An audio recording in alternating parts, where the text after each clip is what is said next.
Welcome back to Cooking a la Lala, the halaladay. The halaladay edition. But I guess that's just what it is. It's a halaladay. Fa la la la la la la la la. I guess I'm just suited to these things. We wanted to bring a little magic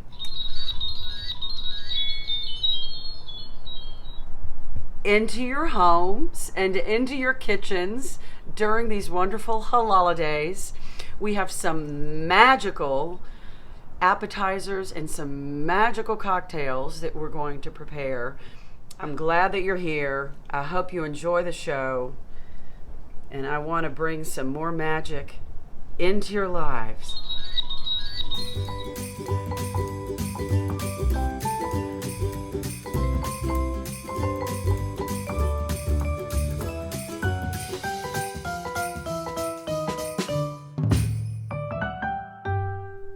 Welcome back to our kitchen here on Highland View.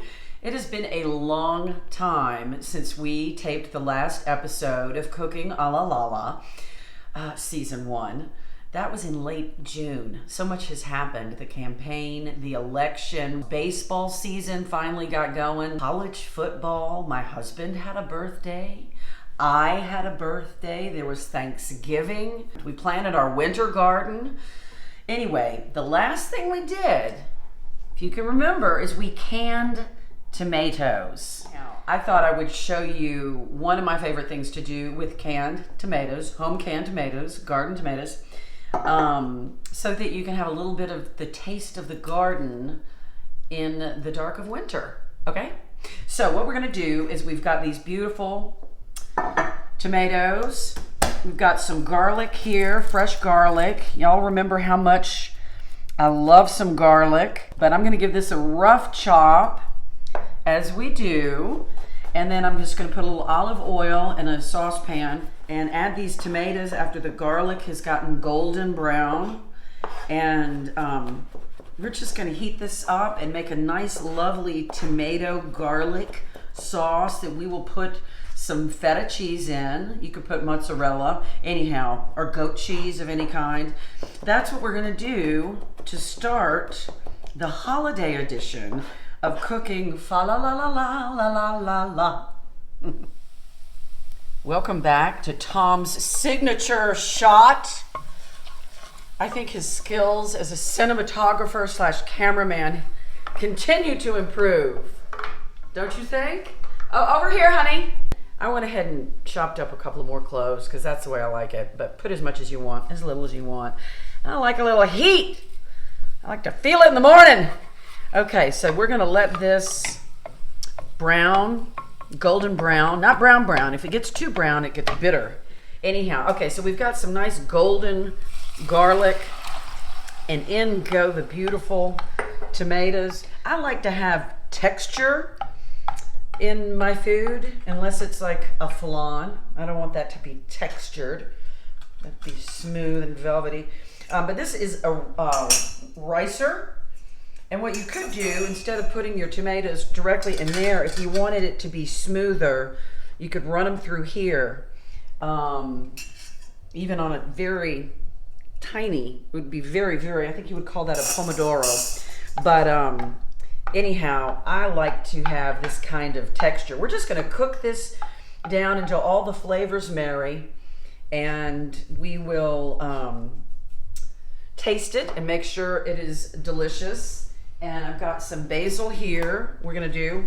And what I'm gonna do when this is ready is I'm gonna cut a piece of this feta cheese, or whatever cheese I choose, whatever cheese I choose, and put a little square of it in here, and then top it with this beautiful tomato sauce and put it in the oven so that the cheese kind of gets melty and delicious. And take it out and top it with some basil or chives or whatever you like, and just serve that on fresh bread that has been toasted, crostini style. And what you can do, this is a good thing about these, is when you have people over and you're trying to social distance, this is a great thing that you can do, you know, one little thing for each couple. Okay, so here's our feta. I've chosen feta because I was in the mood. And I'm going to spoon our delicious tomato sauce over. We're going to put this in the oven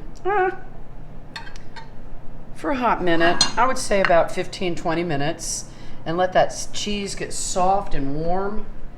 And when we pull it out, I will have some toasted sourdough bread that we will use to enjoy the soppings. All right, so it's going in. Here is our delicious feta, warm feta with tomato sauce, garlic, chilies. Ooh, wait, I didn't get any cheese in that bite. So you can see the cheese is kind of melty. I put a little basil chiffonade on there. I hope I don't burn my tongue. I think I'm about to burn my tongue. This will be true emotion.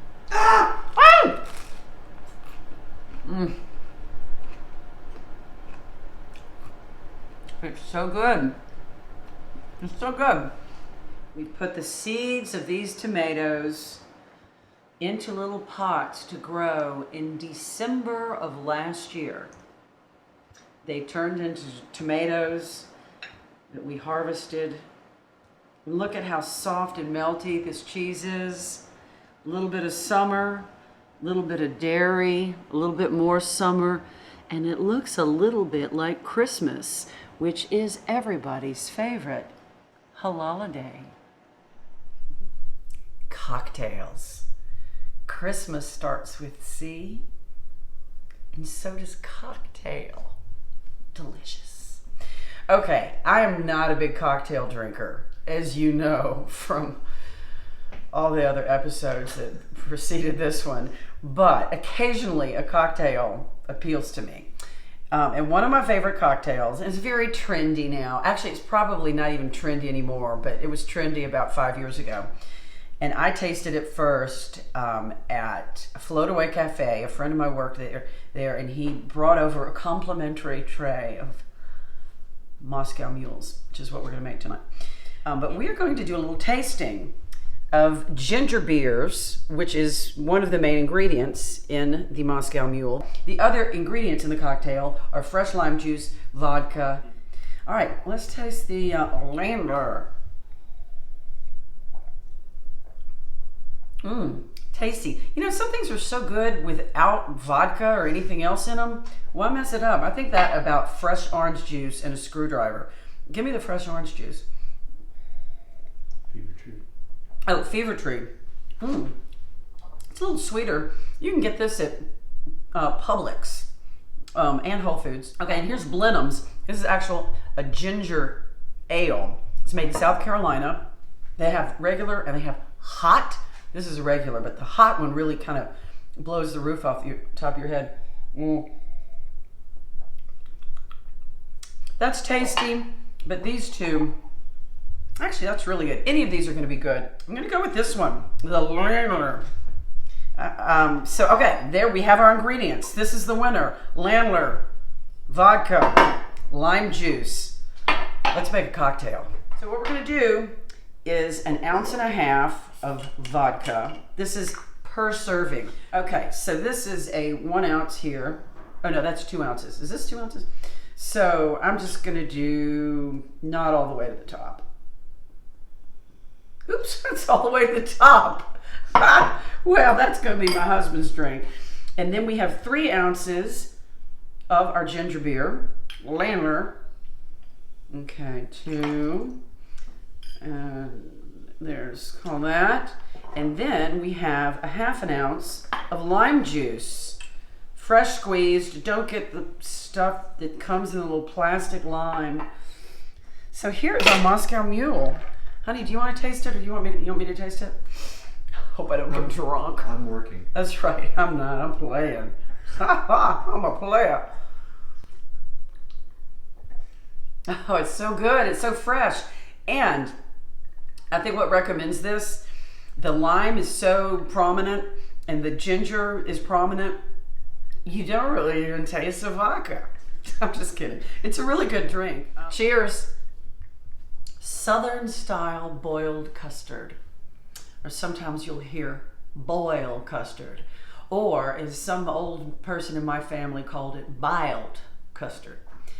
Anyhow, it's a lovely, rich beverage that you can drink on its own, or you can spike it with a little bourbon. It has 4 ingredients: milk, eggs, sugar, and vanilla. So what we will do, I have already separated. We're going to separate our eggs. So we just want the yolk. Some recipes you'll see, oops, I'll go get it. I'm going to go get it, people. This is what happens, you know? Y'all know I don't cook with eggs a lot. I'm not an eggy person. Let's see if I can do it without breaking it. Success. This is a lot of yolks. Look at this. This is over a cup. And see, that's another fabulous use for a jelly jar. Okay, so separated. What we're going to do is beat these eggs very well. We're going to add our sugar. So this is what we're doing. We're getting this blended together, very well blended, and then we're going to scald our milk. We have a quart of milk over here that we're going to scald. We're not going to boil it. We're going to get it so that there's just bubbles around the edges. You don't want to boil it. You can do this in a double boiler. We've done that before and it just doesn't seem to get hot enough. But I'm going to continue doing this and I'm going to get the milk going and then we'll move on to our next step. Okay, see, here's our milk. This is scald. When you get the bubbles around the edges, but before it comes to a boil, that's what you want. So what we're going to do now is bring it over here and we're going to temper our eggs. I don't need these glasses. So these are our egg whites, and what we want to do, you don't want to dump it all in fast or you will scramble your eggs. So you just want to put a little bit in at a time, right? So it incorporates just a little. Patience, patience. Because what we want out of this is just a really creamy, smooth, and it's not like a flan custard. It is not like a, it's kind of like a pudding, except it's really unique. It's thinner than a pudding, but it's thicker than eggnog. I consider this to be eggnog's huskier sibling, somewhat in the shadows because of its huskiness. I'm feeling kind of husky these days myself. Maybe that's why I'm making biled custard. My mother made this, and my grandmothers made it growing up, and they would always serve it. You chill it. I'm going to do a little bit more, Got that skin. And then my mother would serve it with a little crystal pitcher of bourbon next to it. I like it without the bourbon, but you know, you do what you want. It's the holidays. Nobody's watching because we're going to be having Christmas alone. I'm just kidding. Okay, now I'm going to do one more. I'm just going to give one more. I want to make sure that these are warm. And what we're going to do when we finish this, I'm going to add the egg mixture back into the milk. We're going to put it back on the heat and cook it until it thickens enough to coat the back of the spoon. That could take however long. Okay, I'm going to need a couple of hands to do this, so we'll be back after I marry these two things, okay? Here we are. The milk and the egg mixture with the sugar. Roscoe is so excited about boiled custard. Aren't you, fella? I've put it all back into the saucepan. You can see it's a beautiful color. A little bit foamy on the top. We're just going to heat this and cook it, but you can see it's smooth. The eggs didn't scramble. Everything's incorporated.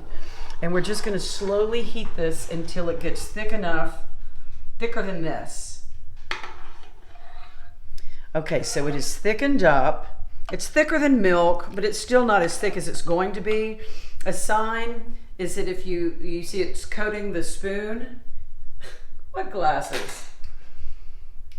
Rub your finger through it and see that track stays. It tastes so good. So that's what you want. You want to be able to run your finger through it and you can still see. So what we're going to do now, and this could be one of many disasters that happens in this kitchen. I'm just telling you. I'm going to pour it in here, and then I'm going to pour it into these two and let it cool. But I'm going to cut the tape here because if this does go all over the floor, I don't want y'all to see that. No spill. No spill. It all went in here. Should have kept the tape rolling. See if I can spill it now. Huh? There's always hope. Okay, so it's going into our quart jars, and we're going to put it outside because it is cool enough tonight. And I'm going to put a little bit of this vanilla. This is vanilla paste. I could have done this when it was in the pan or the measuring, but you definitely don't want to do this while you're still cooking it. There's some science behind that. So I'm giving each one of these about a half of a teaspoon. And we're going to mix this in, and I'm going to take them outside to thicken up, and then we will have our boiled custard. We might add a little bourbon to it, or we might just have it plain. And we have our coquito coming up, so there's a lot to look forward to, people. Coquito.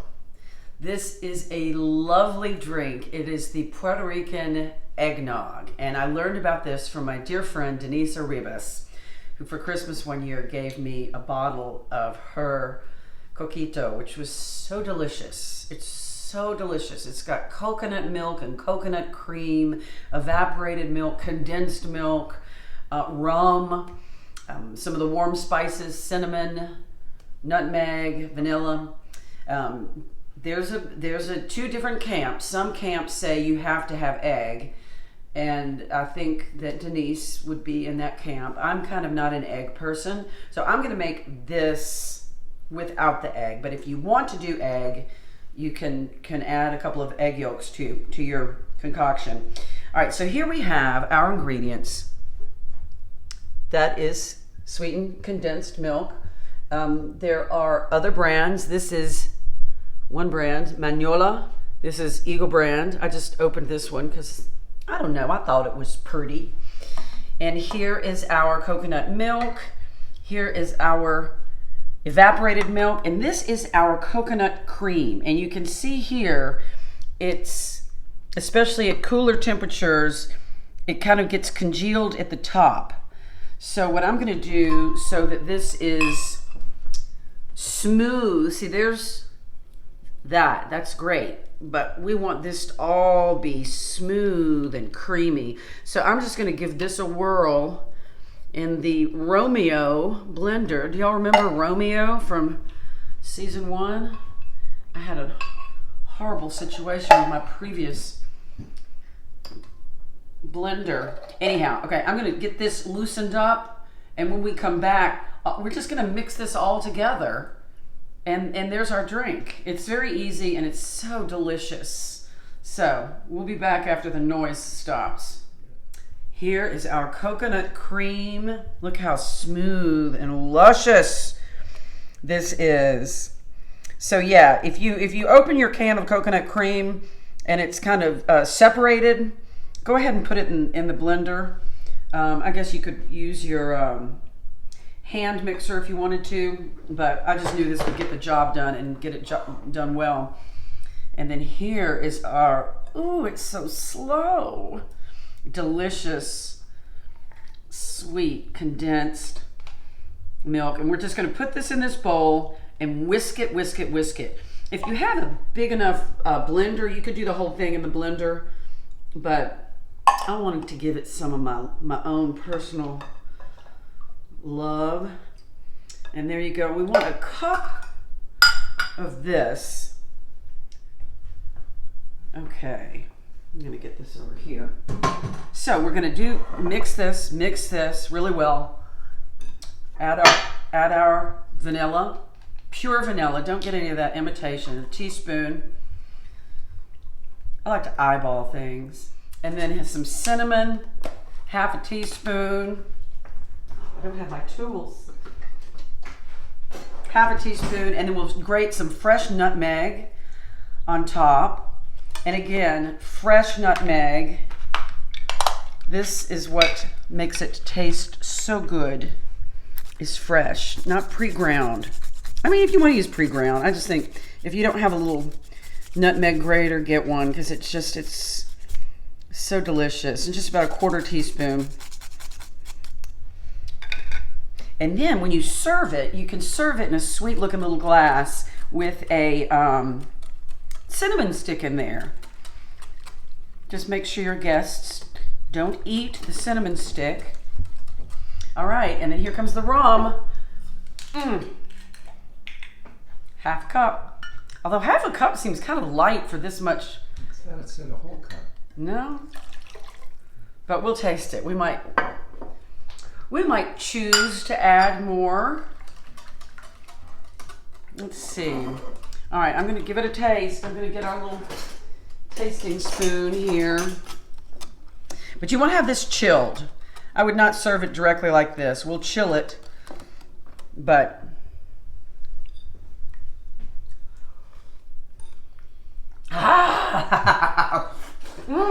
oh, it's so good. I don't even like rum that much. This is such a delicious, easy drink. All you have to do is open the cans. It's time for coquito. This is chilled and it has thickened considerably. Look at that. Oh, it's so beautiful. And you can see the nutmeg specks and the cinnamon that's in there. We're going to garnish it with a little more cinnamon stick because you can just smell the aroma. And here's a little additional nutmeg. Compliments to Puerto Rico, the wonderful coquito. Cheers. Oh, nuts. We're gonna have some bar nuts. Since we can't go to a bar, actually we could go to a bar, but we're choosing not to go to the bars or the restaurants. We're just eating and drinking at home all the days, starting in the morning. No, I'm kidding. We wait until 6:30. Oh, look, bottle wine.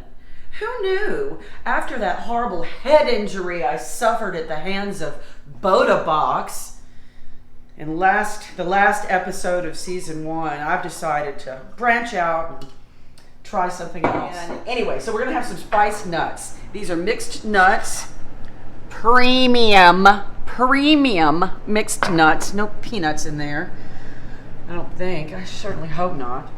Anyhow, I've melted some butter, and there's a little brown sugar, dark brown sugar in here, some cayenne, here's some rosemary. You can find a million recipes for these bar nuts. I believe Martha has one that's quite popular. My friend Capel makes that one, and it's delicious. And what we do, I'm gonna let the rosemary get coated with this yummy butter. And what we're gonna do is just put it over these nuts and toss them around. I'm gonna get this so we get all of this yummy goodness. Don't wanna leave anything in the pan. And this is just another nice thing that you can put in individual bowls to serve to your infrequent but grateful guests. And we're gonna put this in the oven, not for very long, maybe 10-15 minutes at 350, and we'll give it a shake about halfway through to make sure that warm butter is touching every little tiny nut. But these are delicious. eat them and eat them and eat them. And so you get that nice richness from the butter, but the lovely piney rosemary, a little heat from the cayenne, some sweet. So you get all the things going on. The only thing this is missing, some bacon. Put some bacon in here. You could use bacon grease instead of butter. Woo! We're back, people! Cheers. And have you noticed our beautiful Christmas decorations? You have to go back and watch the other episodes from, previous episodes to see the previous decorations, the spring and summer decorations. Okay, cheese straws. What took me so long, right? It's a Southern staple. My grandmother made cheese straws that were delicious. And in fact, there's a restaurant in Nashville called The Picnic that uses my grandmother's recipe. This is similar to my grandmother's recipe, but I can't find my grandmother's recipe. And my mother couldn't find my grandmother's recipe. But this restaurant in Nashville called The Picnic has my grandmother's recipe. Anyhow, we got a stick of butter, 8 ounces of sharp cheddar cheese, some flour, some cayenne, some salt, some ground mustard. We're gonna mix these all together and have a nice dough. And the way my grandmother made these, she would just roll the dough into a log and cut. That's the practical thing to do. You just cut. You don't have to get a piece of equipment that has 6 different things that you need to clean every one perfectly. This is a cookie press, but you can also use it for cheese straws. It's so subversive that way. Or you can roll it out with a rolling pin and cut it out with cookie cutters. I'm gonna mix this together, and when we come back, we will wrestle this dough into this cookie press, but if I change my mind, I'll do it the way my grandma used to do. Okay, here's our dough, and hey, our dough, my wine. Oh, my glasses. Y'all weren't supposed to know I need my glasses. What glasses? Okay, so I've mixed this. You could do this in a stand-up mixer. Since this was a small amount, I did want to put it in my brand new KitchenAid that's about the size of a Volkswagen. It's huge and it's loud. Anyhow, so this is the dough. I put a couple of tablespoons of water in here because it wasn't really coming together, and then I kneaded it just a little bit in the bowl. You could take it out and knead it on your counter surface. I'm going to get this ready, and then when we come back, I'll show you how I'm going to pipe them onto our ungreased cookie sheet, and then they'll go in the oven 350, and we'll have cheese straws, Southern style. En garde! Cheese straw! Le straw du fromage. All right, so here we have it on the star-shaped. And I'm just gonna roll this out. All right, so I'm gonna pipe these out, get these all done, and then for old time's sake, I might roll some out. I'll show you if I do this like my grandmother used to do, and show you different ways that you can attain the bliss of the Southern cheese straw. Here are our cheese straws. I piped these out with the cookie press, and I decided instead of having lots of long ones to just cut them into little segments, little 1-inch, 2-inch segments. They'll pack more easily in a tin if you're delivering them to the friends that are deserving of your largesse. I'm going to put them into a 350 oven, and I'm going to put the timer on for, I'm just going to check them in about 10 or 12 minutes to see how they're doing. When we come back, I'm going to tell you about the pièce de la résistance to the Cochrane kitchen at the holidays. Slutty, nuts and bolts. Stay tuned, people. Okay, as promised, nuts and bolts. Some people call this Chex Mix because it contains the product called Chex. Okay, you've got a great pan of the ingredients. I've perfected this. This is not a trashy thing to have at your holiday party or your holiday gathering, socially distanced gathering. The trick to making this the most incredible thing that people will ask you for, people at the gym you used to work out at will ask you, you need to add more butter. This whole thing is about the butter with the onion powder, the garlic powder, the Worcestershire sauce. My secret ingredient, people, smoked paprika. Smoked paprika. Not the regular kind. It doesn't taste like anything. It just adds color.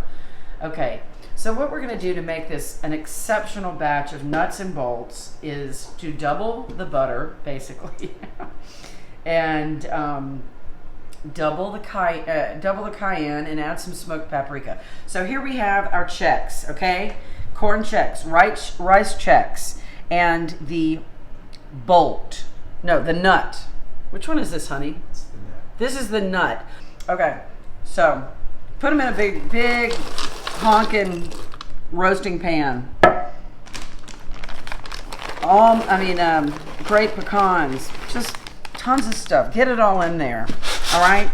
So this is what we have. We're going to put it in here. Put your ingredients in here. If you like pretzels, put pretzels in there. If you like bagel chips, put them in there. Ew. But my husband has an opinion about this. Ooh, cheese straws coming up. I think those about ready. But I tell you what you don't want to do is use the wheat check. The wheat check does not absorb as much butter as the rice and corn check absorb.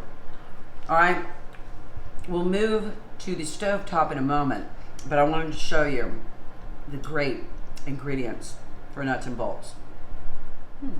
It's time to get our cheese straws out. Oh gosh, these are beautiful. All right, there they are. They've been in there about 20 minutes. I checked them at 10 or 12. We're gonna let them hang out here on the cookie sheet, and when they cool off enough, I will take them off and let them cool further on another rack. People, all these recipes, as are the recipes from season 1 of Cooking a la Lala, will be on the Horizon Theater's website. And you can do anything you want with these recipes. You can add cayenne, you can add garlic. You know, we're not really strict in this household. No peppermint.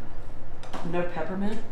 No peppermint. Don't add peppermint to your nuts and bolts or your cheese straws.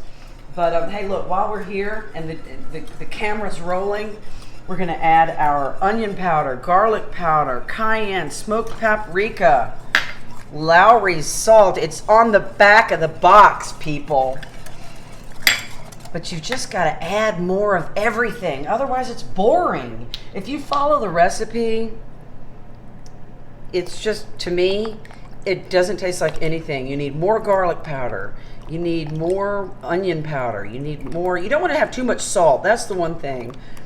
I have lost count. Is that 5? 17. Oh, Lord. We're doomed. Anyhow, so what we're going to do is let this warm up, let these spices kind of hang out with each other, and then we're going to taste it and say, that needs a little more cayenne, or that needs a little bit more smoked paprika. But after we get this to the flavor that we like, we're going to drizzle it over our dry ingredients and put it in the oven at 250, and for about an hour, every 15 minutes, we'll shake it around, make sure all of the nuts and the cereals get all that great butter all over it.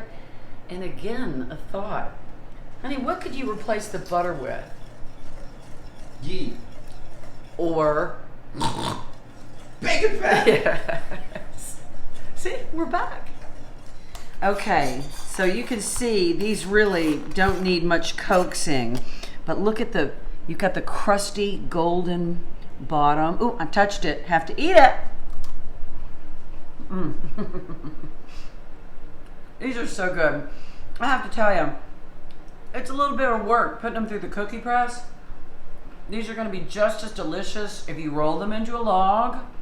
You might wanna chill it for a few minutes in the fridge, firm it up. Just slice them into little coins or roll it out and cut little shapes. But I'm glad that we used our cookie press because that's kind of old school. And I'm recycling this tin of premium salted jumbo Virginia peanuts that I got at Publix on special. Anyway, these are great little tins. You should save them, A, because it's good to recycle, and B, they're very well made. They'll last until we've all decomposed in our graves. Honey, you think I'm funny tonight. I like that when you laugh. Anyway, so we're going to put them in here, and if and when we have guests, or as I like to say, customers, we will serve some cheese straws. Roscoe, would you like a cheese straw? Go get a cheese straw. Remember Roscoe? Feta, Feta, Feta. Coming through the tunnel. Hoot, hoot. Sit, please. That guy knows what's good. The first turning of the nuts and bolts. All right, so what you want to do with your whatever you want to call it. We could come up with another name for this, I think. It's just toss them around and make sure all that melty butter touches everything in the pot. And you're gonna do this 3 or 4 times. It's cooking low, so if you need to take a shower, if you need to go, get a beauty treatment somewhere, whatever that might mean for you. Everyone has their own beauty treatment. And then put it back in, all right? This is the way it goes on cooking. Fa la la la la la la la la. All right, we're gonna give the nuts and bolts, or whatever you feel like calling them, another turn. All right, so see how I'm tossing it around? All of these things are coated, anointed, unguented with the lovely butter mixture. Anyhow, you just want to keep doing it. Keep doing it. Toast them up. Toast them up. And the most important thing to do once you make a nice batch of nuts and bolts is make sure every night when you go to bed, you have a glass of wine, jelly jar preferably, and a little bowl of nuts and bolts that are filled with butter and salt and garlic. Go to bed with that. That explains everything, people. Thank you.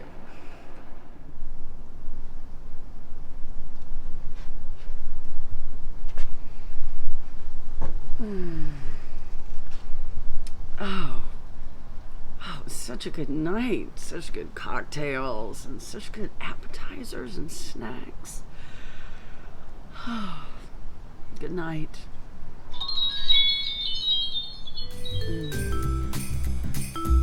For more information and to download all the recipes that you've seen on this episode of Cooking a la Lala, please visit horizontheater.com.